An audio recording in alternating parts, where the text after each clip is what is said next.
Business Book Snap to Scratch. Paul Sims from International House Toruń is going to tell you how you can use authentic business materials. Instead, over to you, Paul.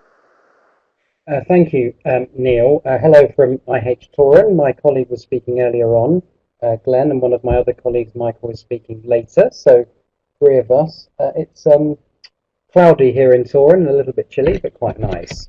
So you can see that I'm talking about business books.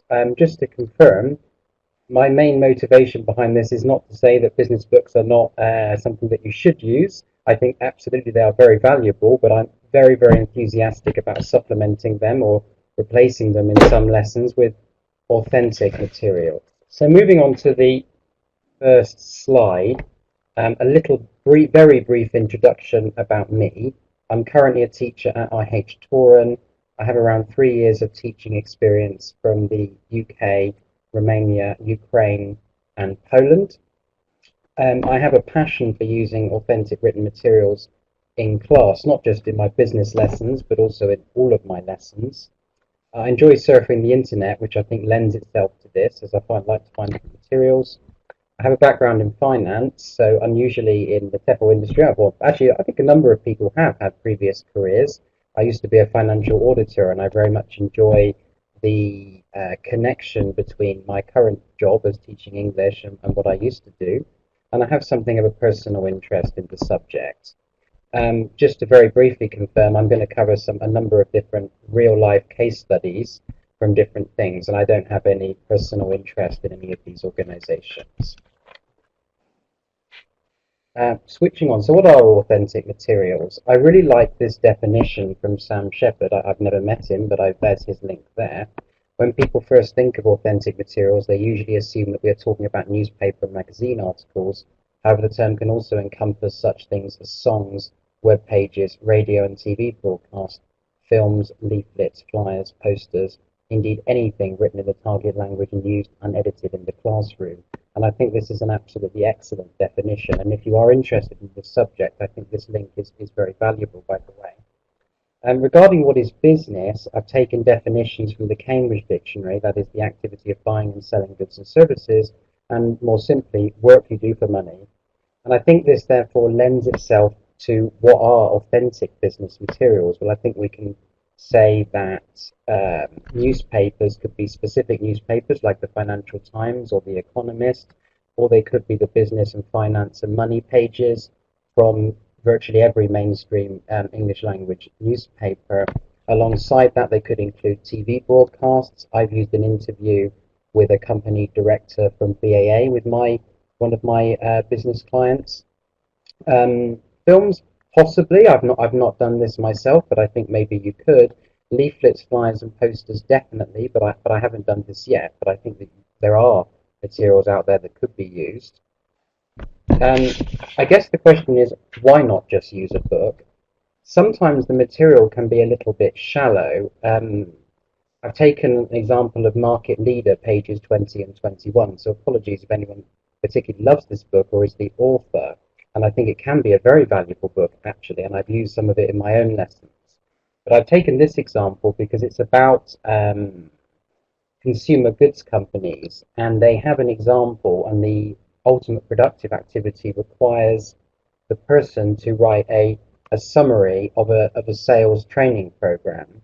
But I think for higher level students, it's potentially quite shallow, it's quite short, and it's not entirely clear what a sales training program might be. I mean, it seems to me it would be much more logical to encourage students to use real life sales graduate schemes, for example, from Unilever or Procter and Gamble, and to write their own applications in response.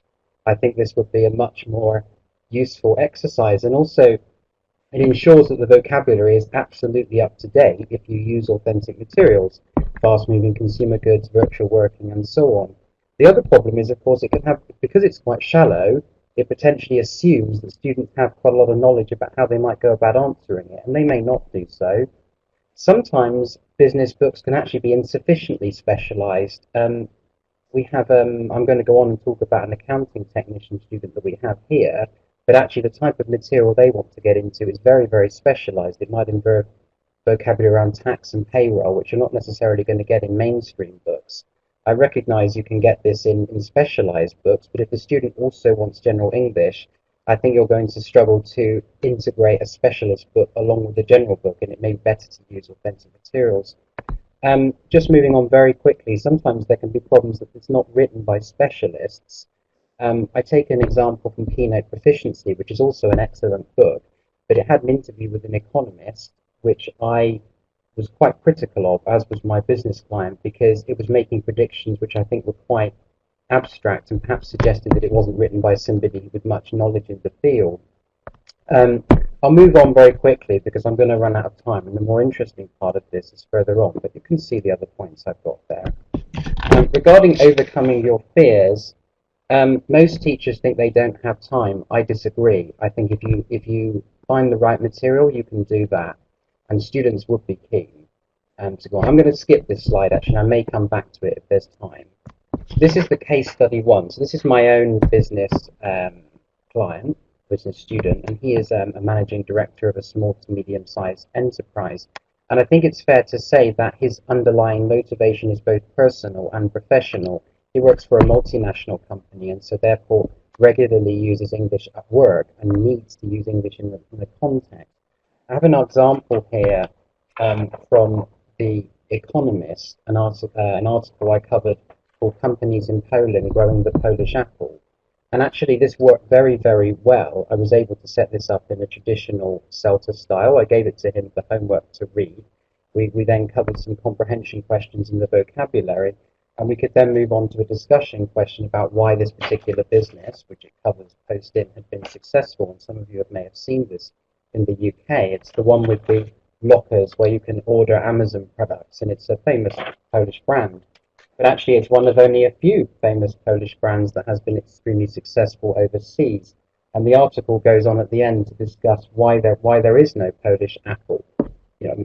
So actually, we were able to have quite a long discussion about why Polish companies have struggled to expand overseas, and this is something that's very relevant to my client, and therefore something that he wants to be able to use because he has real discussions with his superiors about this.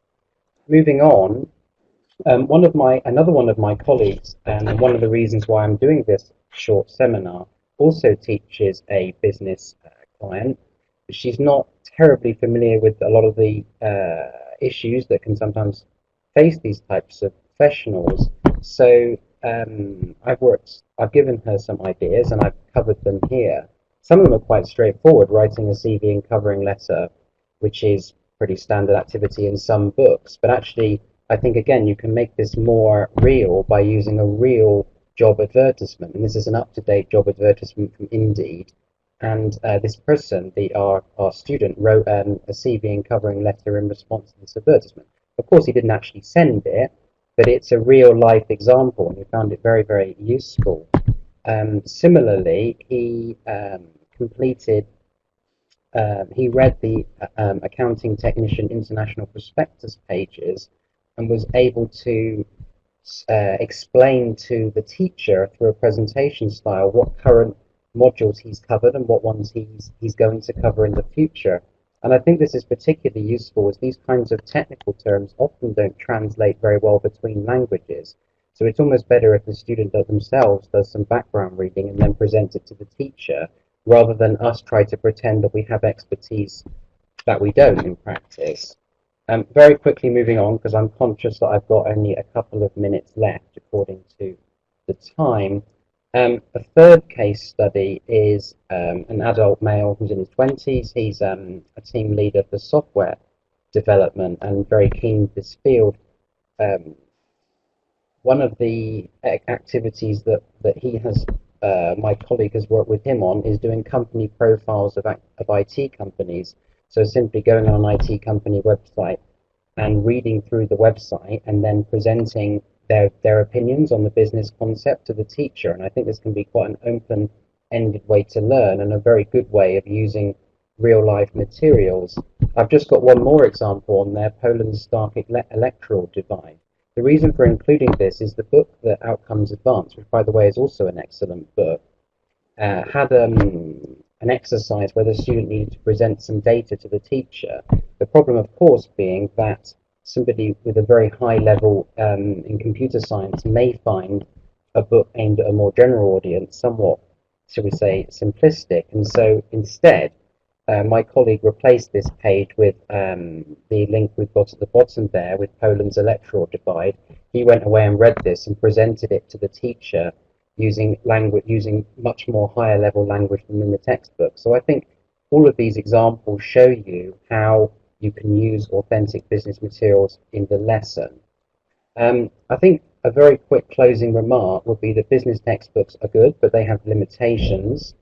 And authentic materials can allow you to tailor the lessons more closely to specific needs.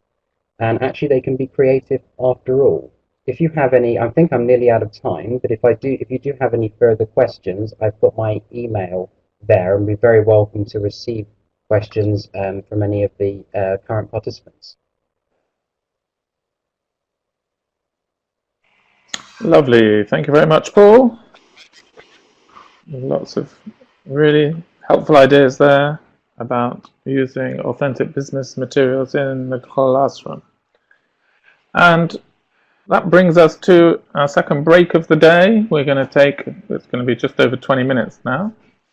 And we'll be back at 13:30, 1:30 GMT, with many more talks. We'll be staying in Poland for our next talk, coming from Bydgoszcz, as you can see there on the coming up slide with Emma Johnston. And then we've got more talks from the east, and then we'll head back through Italy and out west to Dublin before heading back to Poland again. So please do come back for 1:30 GMT. Have a nice lunch if people are doing that in their parts of the world. And we will see you very soon. Thank you again, Paul, for your talk, and thank you for everybody who's been talking in this hour.